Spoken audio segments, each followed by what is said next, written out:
사랑하는 성도 여러분, 말씀으로 시작하는 하루, 오늘 말씀은 아수르의 위협을 전해들은 히스기야의 반응이 주된 내용입니다. 예루살렘 문명은 풍전등화와 같은 처지가 되었습니다. 랍사게의 말과 같이 유다는 실제로 아수르에 대항할 아무런 능력이 없습니다. 그렇다고 애굽이 도울 수 있는 것도 아닙니다. 이런 상황에서, 이런 위급 상황에서 국가 지도자가 할 수 있는 일은 무엇일까요? 히스기야는 어디로 가야 하고 또 어떤 도움을 청하고 무엇을 할 수 있을까요? 히스기야는 이런 상황에서 그 자신이 어디로 가야 하는지 또 무엇을 해야 하는지 알고 있었습니다. 오늘 말씀 1절은 그것을 보여주고 있습니다. 히스기야 왕이 듣고 자기 옷을 찢고 굵은 베옷을 입고 여호와의 전으로 갔고 왕궁 맡은 자 엘리야김과 서기관과 셈나와 제사장 중 어른들도 굵은 베옷을 입으니라. 왕이 그들을 아모스의 아들 선지자 이사야에게로 보내매. 히스기야는 이 소식을 듣자마자 어디로? 먼저 성전으로 하나님께 달려갑니다. 위급 상황에서 정부 관료들을 모아놓고 NSC 국가안전보장회의를 여는 것이 아니라 여호와 하나님께로 달려갑니다. 그리고 그가 성전으로 가서 한 일은 무엇입니까? 히스기야는 그곳에서 하나님 앞에 회개합니다. 자신의 옷을 찢었다는 것은 깊은 슬픔을 상징하는 것이죠. 굵은 베옷으로 갈아입었다는 것은 하나님 앞에서 회개한다는 말입니다. 깊은 슬픔과 애통 가운데, 참담한 가운데서 회개의 자리로 나아갑니다. 그리고 하나님 앞에서 자신의 잘못과 가오를 성찰하며 고백합니다. 히스기야는 과연 무엇을 회개했을까요? 여호와 하나님이 아닌 애굽을 의지하며 도움을 청하려 했던 일을 회개했을 것입니다.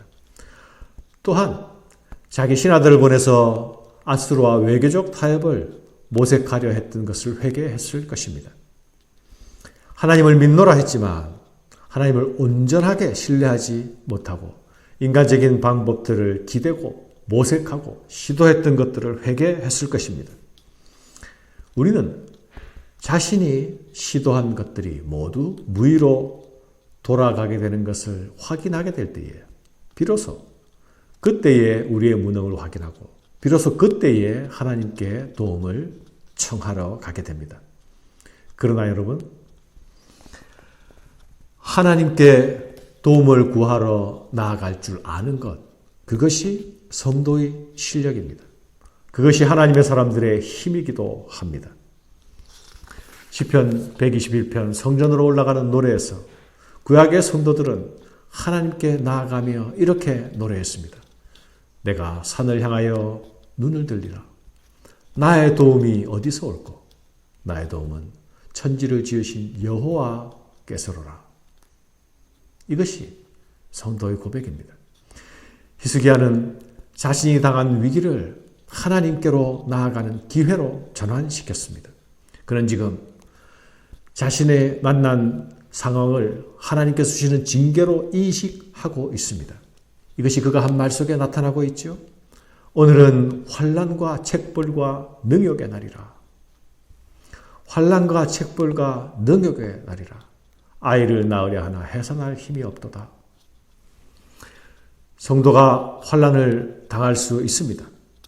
교회가 능욕을 받을 수도 있습니다. 간절한 마음이 있어도 문제 해결의 능력이 없을 수 있습니다. 그럴 때에 히스기야는 무엇을 해야 하는지 알았습니다. 도움을 주시는 여호와 하나님께로 나아가는 것입니다. 이스라엘을 도우시는 하나님의 품으로 달려가는 것입니다.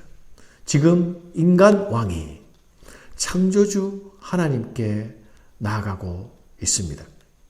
자신의 채색옷을 찢고 진정한 우주의 통치자, 진정한 왕께 나아가고 있습니다. 그리고 당신만이 진정한 왕이십니다. 당신만이 진정한 통치자이십니다. 라고 고백하는 것입니다. 당신만이 진정한 우리의 도움이시니 이제 당신께서 우리의 도움이 되어달라고 회개하며 구하며 나아갑니다. 사랑하는 여러분, 위기를 만나면 어떻게 해야 합니까? 환난을 만나면 어떻게 해야 합니까? 도우시는 하나님의 보좌로 나아가야 합니다. 은혜 베푸시는 시은소로 나아가야 합니다. 이것이 성도의 특권입니다. 그곳에 답이 있습니다. 그것이 온 세상을 다스리시는 하나님의 통치의 좌소이기 때문입니다. 성도가 회개하는 것은 단지 후회하는 것이 아닙니다. 회개는 단지 자책하는 것도 아닙니다. 회개는 다시 하나님께 돌아가는 것입니다. 회개는 다시 하나님의 얼굴을 보는 것입니다. 다시 하나님을 바라보는 것입니다. 다시 하나님을 붙드는 것입니다. 사랑하는 여러분, 어려움을 당할 때에 어려움을 함께 나눌 수 있는 신앙의 동지가 있는 사람은 복된 사람입니다. 여러분은 환난 때에 도움을 요청할 신앙의 동지가 있습니까? 나의 아픔과 나의 내밀한 고통을 나누고 중보를 요청할 사람들을 가지고 있습니까? 히스기야는 이 위급한 상황 속에서 하나님의 사람 선지자 이사야에게 도움을 청합니다. 그리고 이사야를 통해 하나님께 들은 신탁의 말씀은 무엇입니까? 두려워 말라. 나를 능욕한 말로 말미암아 두려워 말라입니다. 사랑하는 성도 여러분, 성도가 위기를 만날 때마다 기억해야 할 말씀은 이 두려워 말라는 말씀입니다. 하나님께서 우리에게 주시는 마음은 두려워하는 마음이 아니라고 말씀하셨죠. 하나님께서 우리에게 주시는 마음은 오직 사랑과 능력과 절제하는 마음이라 했습니다. 성도가 두려워하지 않을 이유는 무엇입니까? 하나님께서 우리를 위해 싸우시는 용사이시기 때문이 아닙니까? 전쟁은 여호와께 속한 것이니 너희는 가만히 있어 오늘 행하시는 여호와의 승리를 보라. 하나님은 이스라엘을 지키시는 분이요 이스라엘을 위하여 싸우시는 분이십니다. 성도가 두려워하지 않을 수 있는 이유는 그 하나님이 오늘 우리와 함께 하시기 때문입니다. 예수님은 풍랑이는 바다 속에서 두려움에 빠진 제자들에게 말씀하십니다. 두려워 말라. 두려워 말라. 우리가 시선을 둘 것은 풍랑이 아닙니다. 우리가 시선을 두어야 할 것은 우리와 함께 계시는 주님이십니다. 사랑하는 성도 여러분, 성도를 공격하고 교회를 흔드는 대적의 공격은 단 한 번으로 멈추지 않습니다. 다시 도전하고 다시 흔들어댑니다. 사내립은 다시 편지를 보내서 히스기야를 위협하지요. 이때에 히스기야의 반응이 어떠합니까?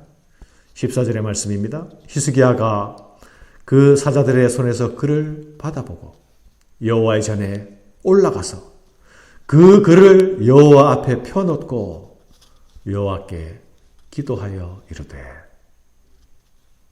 히스기야는 또다시 여호와의 성전으로 올라가죠. 사내립의 도발의 기도로 다시 응전합니다. 그리고 그의 기도는 매우 구체적입니다. 사내립의 조롱과 능욕에 가득 찬 말이 담긴 그 편지를 들고 하나님의 얼굴 앞에 펼쳐놓고 기도합니다. 그 기도를 들어봅시다. 그룹 사이에 계신 이스라엘 하나님 만군의 여호와여, 주는 천하 만국의 유일하신 하나님이시라. 주께서 천지를 만드셨나이다. 여호와여, 귀를 기울여 들으시옵소서. 여호와의 눈을 뜨고 보시옵소서. 사내립이 사람을 보내 살아계신 하나님을 회방하는 모든 말을 들으시옵소서. 여호와여, 아수르의 왕들이 과연 열국과 그들의 땅을 황폐하게 하였고 그들의 신들을 불에 던져 싸우나 그들은 신이 아니라 사람의 손으로 만든 것일 뿐이요 나무와 돌이라. 그러므로 멸망당하였나이다. 우리 하나님 여호와여, 이제 우리를 그의 손에서 구원하사 천하 만국이 주만이 여호와이신 줄을 알게 하옵소서 하니라. 사랑하는 여러분, 이 히스기야의 하나님이 지금 우리의 하나님이십니다. 이 히스기야의 기도를 들으시는 하나님이 오늘 우리의 하나님이십니다. 그분은 이스라엘의 하나님 만군의 여호와이십니다. 그분은 천하 만국의 유일하신 살아계신 하나님이십니다. 그분은 자기 백성을 구원하시는 하나님이십니다. 그분은 오늘도 자기 백성과 함께 하시며 자기 백성을 도우시는 하나님이십니다. 자기 백성의 기도를 들으시는 하나님이십니다. 이 하나님께서 오늘도 우리가 올려드리는 기도를 들으실 것입니다. 그리고 응답하실 것입니다. 감사합니다.